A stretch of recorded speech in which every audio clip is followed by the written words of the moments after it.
This is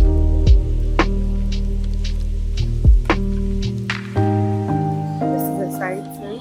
Today I'm at the 50th Cafe. I'm starting a new series titled Resilient, which aims to tell the story of Nigerian youths who are entrepreneurs, creatives, and business owners. So our first guest today is Uchey. Uchey is a restaurant blogger, a lifestyle content creator. She's a business owner and she's so much more.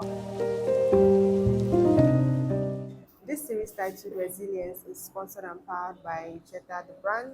It aims to tell the story of Nigerian youths who are entrepreneurs, creatives, and business owners. So, this is episode one of Resilience. We've ordered food because, of course, if you are interviewing a food, a restaurant blogger, food is a necessity, food is a must. So yes, this is my first order. I'll also show you what Uchey is having, something very nice and scrumptious. All right. What are you eating today? Tell us. Okay, so I'm having tortilla chips with guacamole and salsa. It's actually like one of my favorite starters ever. How was it? Oh, good. So tell us what's your name and what do you do? Okay, my name is Uchey. Everybody calls me Uchey literally, but my brand name is the Lifestyle Girl. So I'm a restaurant and food blogger. I actually run a blog, www.thelifestylegirl.com, and I have a YouTube channel, The Lifestyle Girl. And so go subscribe.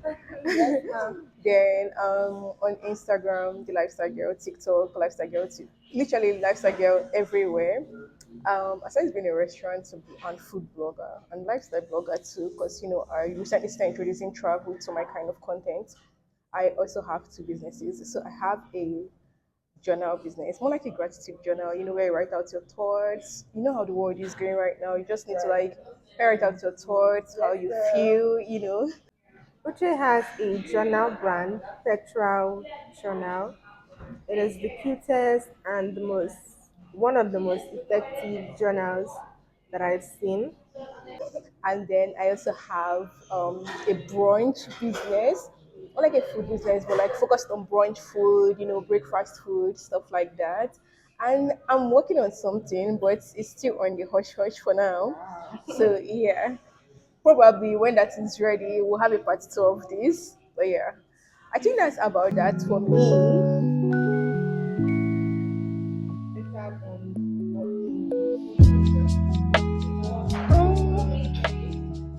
I think I'll say why I drifted more into the restaurant niche was because when I moved to Abuja, like because I love exploring food, I love exploring with food, I actually love eating. When I moved to Abuja, it was kind of a struggle finding the right restaurant. And then when you find a place, and you go there, the food might not really be worth it, or the service might be zero. And this made me to start, as I started going to restaurants, I started reviewing them, posting them on my blog. I didn't create an IG then. I didn't even have an Instagram. I think I was one of the people that joined Instagram quite late. I didn't have an Instagram account then, so it was mostly on my blog. Then towards the end of 2019, I opened an Instagram account and I started sharing my food reviews, posting. But then it was mostly pictures, not now that reels have taken over. It was mostly pictures. So the whole idea of this was to help other people, who come into town or who even live in town to know that, oh, this place is within our city. Like we have this restaurant, we have this cafe, and when you go there, this is what you should look out for. This is something you should think of ordering. This is what the service is like. This is what the ambience is like. In case you want to take pictures, stuff like that. So that was what made me go in the direction of food and restaurant, and especially as I love eating and I love exploring with food. So I think that's that.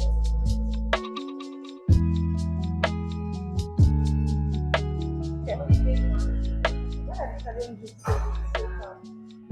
Um, I think most of the at the early stage, then, because a lot of restaurants didn't really accept, people taking pictures and videos of their spaces. And I think this was, I know one said, one restaurant, one of the workers there said something of, oh, that people come to restaurants, take pictures and, copy them and go and do the same thing at their own restaurants. And I didn't blame them then, but eventually when it started picking up, the whole restaurant blogging, food content creation, a lot of, restaurants started keying into it.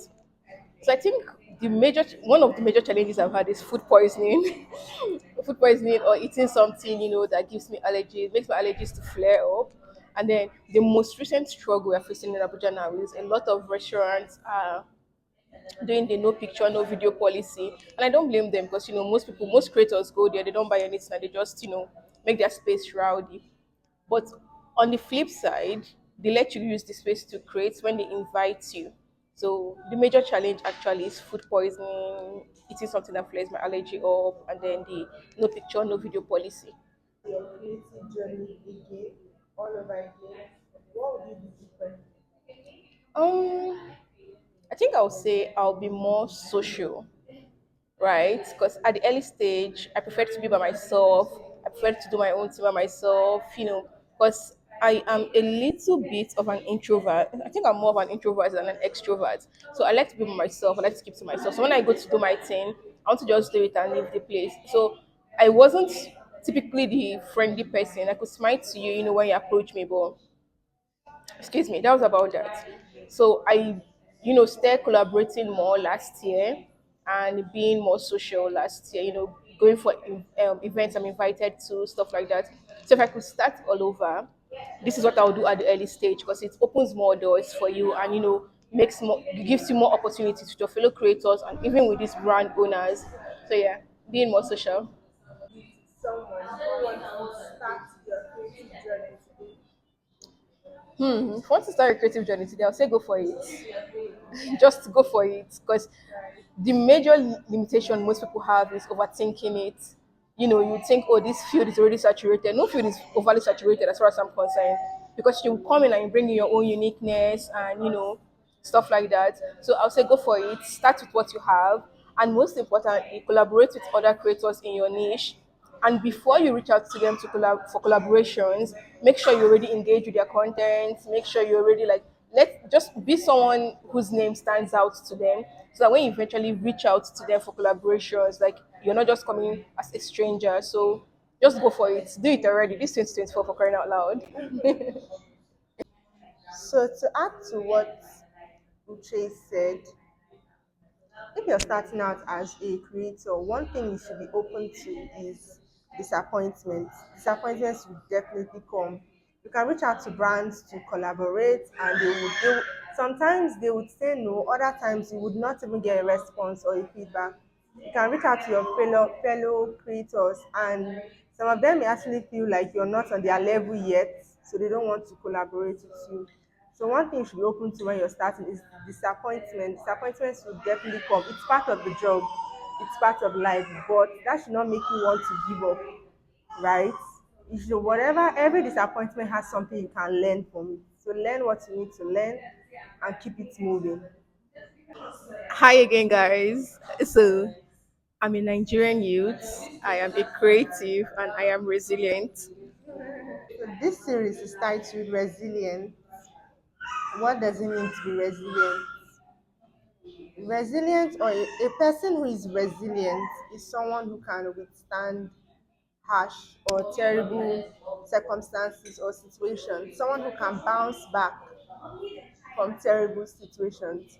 And this perfectly describes the Nigerian youth because the economy and society in Nigeria is created in such a way that it is not easy, it is not favorable to the Nigerian youth. So for you to become something, for you to be something, for you to do something, you actually need to be resilient. You need to have thick skin. You need to be tough, right? That is the only way you can succeed in an environment like this. So it is such a thing of joy to see Nigerian youth who are doing something for themselves, who have decided to break out from, to think outside of the box, to do something more than the ordinary. It's not easy, which is why this project, this series, aims to also celebrate Nigerian youth who are business owners, entrepreneurs, and creatives. Creatives actually cuts across so many lines, so many forms, so many industries. Some of them are in the hospitality, some of them are bloggers, YouTubers, some of them are just those with a creative mind. And for you to, like I said earlier, the environment is not very favorable to Nigerian youth. So anyone that you see who is striving, who is successful as a Nigerian youth, you should know that a lot of hard work, sleepless nights have gone into that. So this over the course of time, I hope with this project, those that are in Nigeria, probably the older generation, even those that are outside of Nigeria, can begin to see the kind of impact that the Nigerian youth has on the country as a whole, on the economy, and on the society. And also to encourage those who are coming up, probably teenagers, those who are 19, 20, early youth, to encourage them that if people that are like 27, 28, 29, 30, and so they are doing these things, you can also do it. You can learn from their stories, you can learn from their journey, and you can also make something out of your life too. If there are no 9 to 5 jobs, if there are no collar jobs, if there are no government jobs, then we as youth, we as individuals can do something for ourselves. We can start businesses, we can become entrepreneurs in different spaces, probably in tech and much more. Or you can even be a creative, you can lend your talents. If you're an artist, you are a painter, you are a potter, maybe you are a songwriter, or you're good at making hair, or anything that you're good at, making clothes, making bags, anything that you're good at, you can put your talent to good use. If you enjoyed this video, please encourage me as a Nigerian youth to keep doing what I'm doing. Please like, please share, please subscribe. I want to be able to do more of this, and I will be more motivated to do it if I can get your support. So please like this video, share this video, and if you have any comments, contributions, questions, or if you want to be a guest on the show, you can leave a comment, you can reach out to me, and then we'll see how we'll move forward from there. Thank you once again for watching. If you watched this far, then me and you, we are besties now. So take care, bestie. Bye.